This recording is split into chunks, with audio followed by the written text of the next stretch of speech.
And gentleman, ಕಾವೇರಿರುವಂತಹ CM ಕುರ್ಚಿ ಕದನ ಸದ್ಯಕ್ಕೆ ತಣ್ಣಗಾಗುವ ಲಕ್ಷಣಗಳೇ ಗೋಚರಿಸಿಲ್ಲ. ಸಿಎಂ ಸಿದ್ದರಾಮಯ್ಯ ನಾನೇ ಫುಲ್ ಟೈಮ್ ಸಿಎಂ ಅಂತಿದ್ದಾರೆ. ಡಿಕೆ ಶಿವಕುಮಾರ್ ನಾನು ಕಡಿಮೆ ಇಲ್ಲ ಅನ್ನುವಂತೆ ಇನ್ನು ಮುಂದೆ ನಾನೇ ಸಿಎಂ ಅಂತಿದ್ದಾರೆ. ಈ ನಿಟ್ಟಿನಲ್ಲಿ ಸಿಎಂ ಹಾಗೂ ಡಿಸಿಎಂ ಬೆಂಬಲಿಗರು ಕೂಡ ತಮ್ಮ ನಾಯಕರ ಪರವಾಗಿ ನಾನಾ ಕಸರತ್ತುಗಳನ್ನ ಮಾಡ್ತಾ ಇದ್ದಾರೆ. ಈಗ ಸಿಎಂ ಬೆಂಬಲಿಗ ಅತ್ಯಾಪ್ತ ಸಚಿವ ಸತೀಶ್ ಜಾರಕಿಹೊಳಿ ಡಿಕೆ ಶಿವಕುಮಾರ್ ಹಾಗೂ ಅವರ ಬೆಂಬಲಿಗರಿಗೆ ಶಾಕ್ ಅನ್ನ ನೀಡಿದ್ದಾರೆ. ಏನದು ಅಂತೀರಾ? ಎಸ್ ವೀಕ್ಷಕರೇ, ನೆಲ ಜಲ ಭಾಷೆಗಾಗಿ ಪ್ರಾಮಾಣಿಕ ಪತ್ರಿಕೋದ್ಯಮ.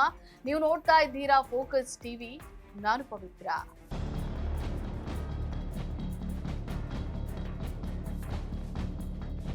ಕರೆಕ್ಟ್ ಇಲ್ಲ ಹೇಳಿ. ಪ್ರತಿಪಕ್ಷ ನಾಯಕರೇ 2.5 ವರ್ಷಕ್ಕೂ 2.5 ವರ್ಷ ಅಂತ ಹೇಳೇ ಇಲ್ಲ. 2.5 ವರ್ಷ ಅಂತ ಇಲ್ಲ.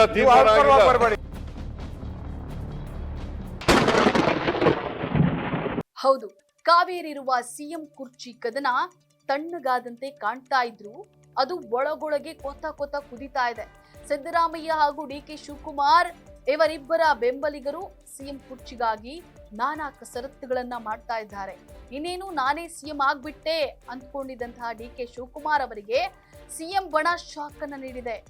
ಮುಂದಿನ ಮುಖ್ಯಮಂತ್ರಿ ಅಭ್ಯರ್ಥಿ ಸಿದ್ದರಾಮಯ್ಯ ಅವರ ಉತ್ತರಾಧಿಕಾರಿ ಅಂತ ಹೇಳಲಾಗ್ತಾ ಇರುವಂತಹ ಸತೀಶ್ ಜಾರಕಿಹೊಳಿ ಡಿಸಿಎಂ ಡಿಕೆ ಶಿವಕುಮಾರ್ ಅವರಿಗೆ ಶಾಕ್ ಅನ್ನ ನೀಡ್ತಾ ಇದ್ದಾರೆ. ಪ್ರತಿ ಬಾರಿಯೂ ಸಿಎಂ ಸಿದ್ದರಾಮಯ್ಯ ಅವರ ಬಣವೇ ಡಿಕೆಶಿ ಬಣವನ್ನ ಯಶಸ್ವಿಯಾಗಿ ಹಿಂದಿಕ್ಕುವಲ್ಲಿ ಮುಂಚೂಣಿಯಲ್ಲಿದ್ದಾರೆ.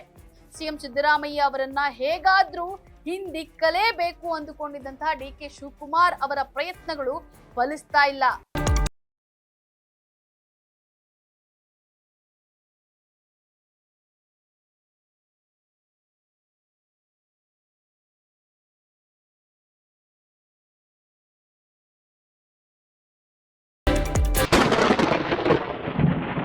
ಈಗ ಸಿಎಂ ಸಿದ್ದರಾಮಯ್ಯರ ಅತ್ಯಾಪ್ತ ಸಚಿವ ಸತೀಶ್ ಜಾರಕಿಹೊಳಿ ಡಿಸಿಎಂ ಡಿಕೆಶಿಗೆ ಇನ್ನೊಮ್ಮೆ ಶಾಕ್ ನೀಡಿದ್ದಾರೆ.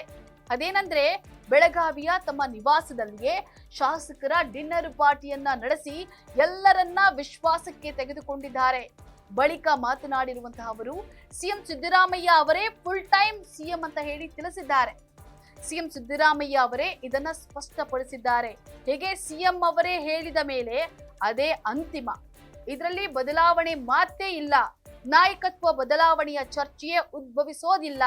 ಅಲ್ಲದೆ 2028ರಲ್ಲೂ ಕಾಂಗ್ರೆಸ್ ಸರ್ಕಾರವೇ ಅಧಿಕಾರಕ್ಕೆ ಏರಲಿದೆ ಅನ್ನೋಂತಹ ವಿಶ್ವಾಸದ ಮಾತುಗಳನ್ನ ಆಡಿದ್ದಾರೆ ಸತೀಶ್ ಜಾರಕಿಹೊಳಿ. ಒಳಗಡೆ 5 ವರ್ಷ ಇತ್ತು ಅಂತ ಹೇಳಿದಾರಂತ ಹೇಳಿದ್ಮ್ಯಾಗ ಮತ್ತೆ ನಾವು ಚರ್ಚೆ ಮಾಡೋದು ಅವಶ್ಯಕತೆ ಇಲ್ಲ. ಈಗ ಬಹಿರಂಗವಾಗಿ 10ನೇ ಸಲ ಇರ್ಬೋದು ಹೇಳೋದು ಸಿಎಂ ಅವ್ರು ಹೇಳಿದ್ದಾರೆ. ಇನ್ನು ಹೇಳಿದ್ಮ್ಯಾಗ ಪದೇ ಬದಲಾವಣೆ ಹೇಳೋದ್ರ ಅವಶ್ಯಕತೆ ಇಲ್ಲ. ಹೇಗೆ ಸತೀಶ್ ಮಾಧ್ಯಮಗಳ ಬಳಿ ಸಿದ್ದರಾಮಯ್ಯ ಅವರೇ ಫುಲ್ ಟೈಮ್ ಸಿಎಂ ಎಂದಿದ್ರೆ ಅದಕ್ಕೆ ಅಷ್ಟೊಂದು ಮಹತ್ವ ಬರ್ತಾ ಇರಲಿಲ್ಲ. ಆದ್ರೆ ಅವರು ಸಿದ್ದರಾಮಯ್ಯ ಅವರು ಸದನದಲ್ಲಿ ನಾನೇ ಫುಲ್ ಟೈಮ್ ಸಿಎಂ ಅಂತ ಹೇಳಿದ ಮೇಲೆಯೇ ಆ ಮಾತಾಡಿರೋದು ಹೆಚ್ಚಿನ ಮಹತ್ವವನ್ನ ಪಡೆದುಕೊಂಡಿದೆ.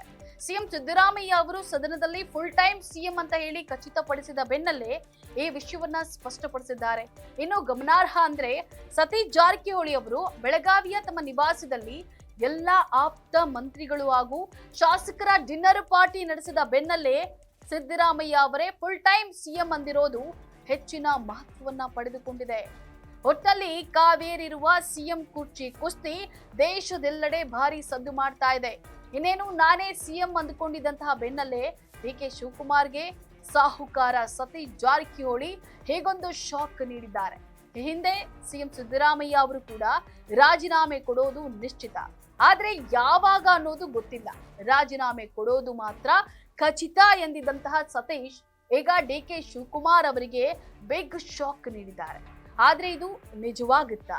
ಹಾಗಾದ್ರೆ ಡಿಕೆ ಶಿವಕುಮಾರ್ ಮಾತ್ರ ಸೈಲೆಂಟ್ ಆಗಿರ್ತಾರಾ ಅನ್ನೋದೇ ಸದ್ಯದ ಕುತೂಹಲ. ಇದಾಗಿತ್ತು ಫೋಕಸ್ನ ಸ್ಪೆಷಲ್ ರಿಪೋರ್ಟ್. ನೆಲ ಜಲ ಭಾಷೆಗಾಗಿ ನೋಡ್ತಾರಿ ಫೋಕಸ್ ಟಿವಿ.